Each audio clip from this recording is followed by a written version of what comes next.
A Plaguelands Media production.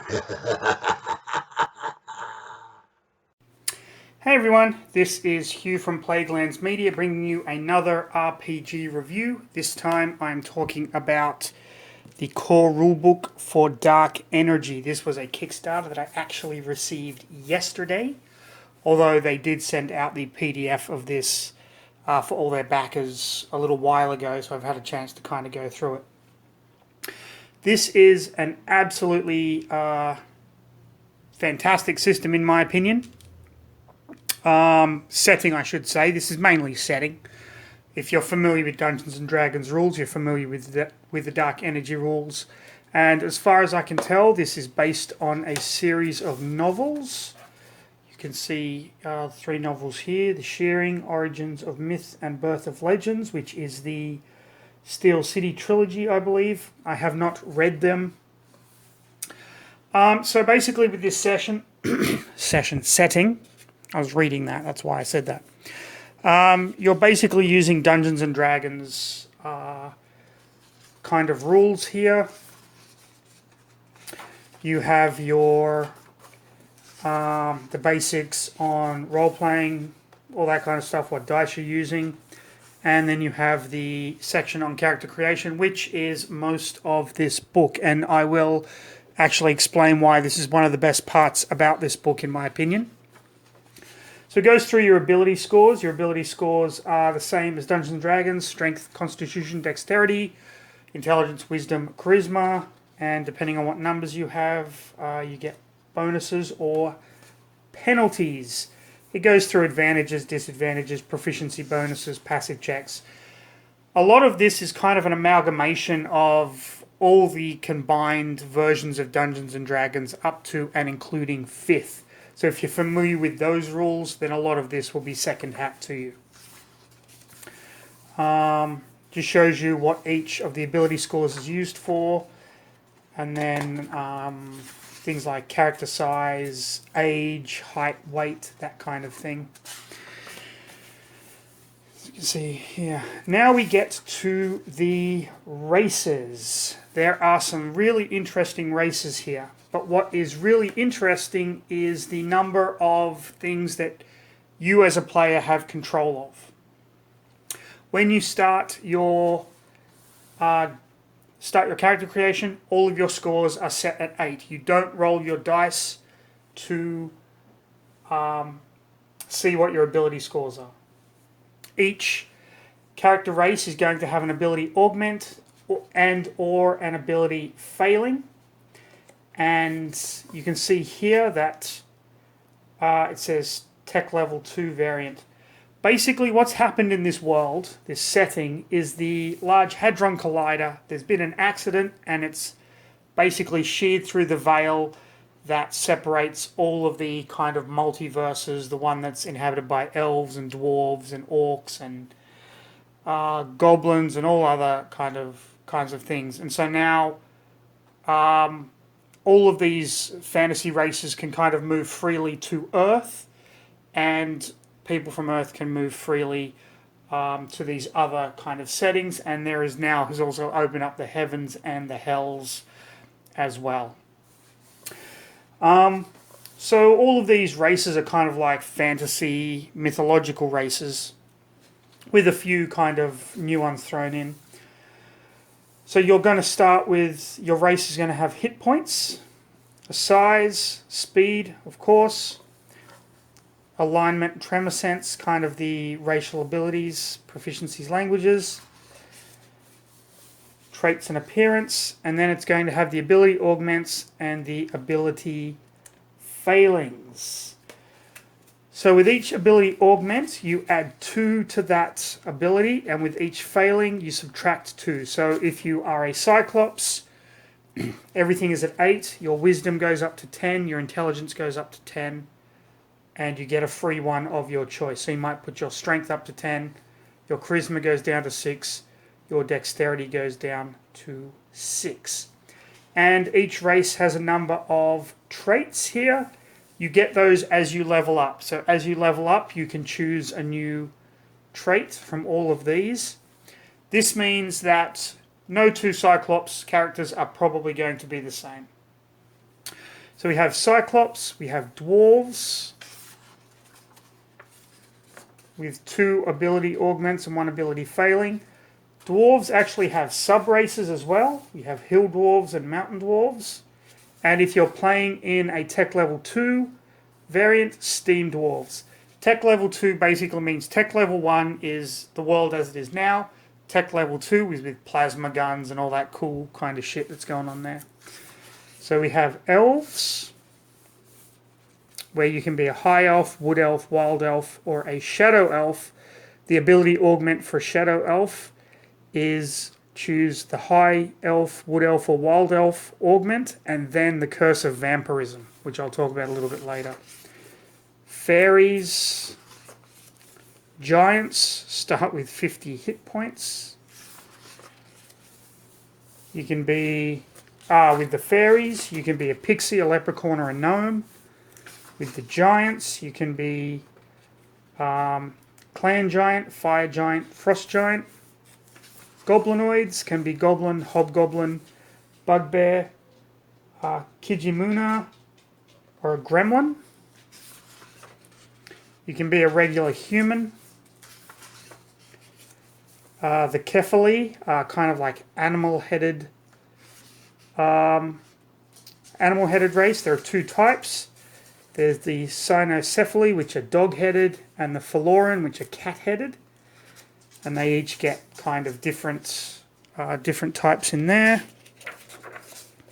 Kobold, Orc, Troglodytes. A lot of different races you can be. So once you've picked your race, you've done your ability augments and all that kind of thing, you will pick a class. The class has kind of subclasses that you pick at level 3, which is typical of 5th edition Dungeons & Dragons, of course. And you also get an ability augment here, where you get strength plus 8 free. So you can put up your ability scores like 8 times. You can do the same one if you want, but it's plus 2 per augment until you hit 18, and then each augment is only plus 1. You get a heroic action at first level that you can use only once, and it can be any action that can be used to lose the dying condition when your hit points are at 0 or gain 1 hit point. So the Berserker is like the Barbarian. You get the primal paths of Warlord, Shaman, and Urban Legend. The Disciple is kind of like your Cleric, and you pick your domain, kind of light, veil, or dark domain. The Druid, you can be a neutral Druid, a mutation Druid, or a Rot Druid, which is pretty cool. Engineer, you can be an Artificer, a Battletech, Gadgeteer. You can actually create like robotic warriors, robo-bikes, flesh mechanic is another type. Instrumentalist, which is your bard. You choose between popular music, rock and roll, and metal, which I think is pretty funny.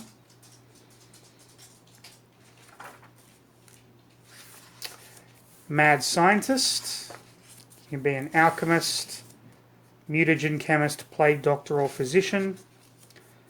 You've got your mage, of course. You can be a pure mage, a tech mage, occultist, or a necromancer. The martial artist can be a warrior monk, a drunken traveller, or a gun fu artist. So you're kind of using gun kata, which is using your guns in like martial arts styles, pretty cool. Modern soldier, bodyguard, grunt, heavy weapons expert, field medic. Your operative, which can be an investigator, renegade, infiltrator. Psionic, so you can use like the power of your mind. Telepath, battle mind, or a mystic. The sharpshooter, which is the hunter, the sniper, and the beast lord. Silvertongue, politician, mentalist, or brawler, which is kind of cool. Templar, which is like your paladin. Good oath, neutral oath, evil oath. And your warrior is your mercenary, man-at-arms, drifter. A lot of classes and subclasses to pick from. Then you've got your backgrounds. Your backgrounds are going to give you proficiencies, ability augments, and how much money you start with, barter units you start with. So that's how much you would spend for your starting equipment. So the athlete will get 300, the blue collar worker would get 200. You have celebrity, creative, doctor, emergency services, felon, law enforcement, local legend, military, professor, rural, student, technician, white collar, and zealot. They just give you some proficiencies in languages and things like that. Then you flesh out your personality, work out what faith you are if you want to follow a faith. You have your celestials,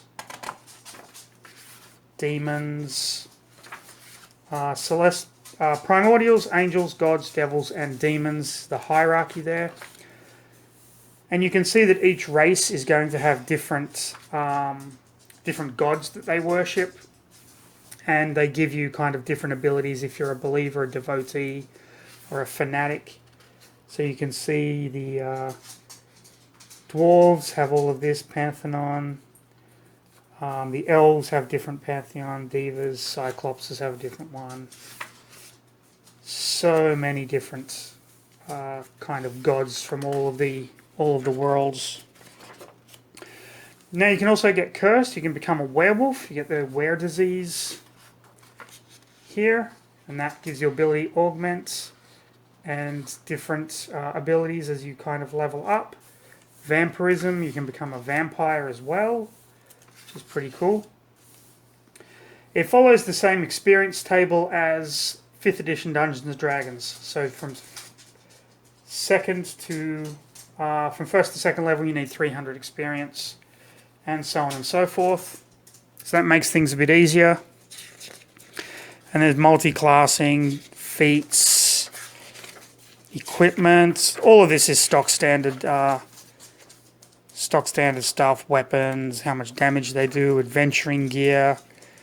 You know, every kind of core rulebook has these vehicles. Mutations, so your character can actually mutate due to radiation. The Dungeon Master will give mutation points, and then the player can choose their mutation. So if you want acidic saliva, it's going to cost you 1 mutation point. If you want radiation resistance, it'll cost you 3. If you want elasticity, it'll cost you 4, so your characters can actually mutate through the game, but you can get drawbacks to those mutations. Cybernetics, if you're playing in a tech level 2 game, then your characters can actually enhance themselves with cybernetics, replace limbs and organs and things, which is pretty cool. Then goes over combat. Again, this is, if you're familiar with Dungeons and Dragons, this is all pretty stock standard stuff. Mounted combat, because, you know, most of this will take place on Earth. You got magic spells, so you got a whole lot, like pages and pages and pages of spells. I'm not going to go through them all. Your psychic powers, games mastering tools, typical stuff. What to do between adventures, traps, magical items, all stock standard. Minions, animal companions. The setting, we have the planes of existence, and then like the 9 hells, the kingdoms of heaven. Then we have the mortal realms. So we have Earth, we have Gaia, which is where the elves live, and it gives you kind of a map there. Nibiru, which is where the Kefeli live. Svartalheim, home of the dwarves. And Kimon, homeworld of the orcs. A little bit of information there. Hopefully they'll bring out some source books that kind of open these up a bit. And then factions and organizations. And character sheet. All in all, really impressed with the system. Really like the amount of options players have to customize their characters. I think they did a fantastic job with that. The only downside I can see so far is if you don't have any of the Dungeons and Dragons books with any monsters or anything, there's no creatures here. It does say expand your adventures with the creature reference guide, but as far as I can tell, that isn't out yet. I guess I have to keep checking drive-through RPG, but that is my only complaint with this book. This setting is fantastic. I've already got a wealth of story ideas just from kind of reading through this. So yeah, highly recommend this one. Check it out. Dark Energy Core Rulebook, published by who published this? 8 Entanglement Games? Entanglement Interactive. Okay, there we go. Entanglement Interactive. Dark Energy Core Rulebook. If you enjoyed this, like, subscribe. Follow us on Facebook, follow us on YouTube, follow us at playgroundsmedia.com. Check out our ebooks in the Amazon Kindle store. Most importantly, stay safe. I'll see you in the next video.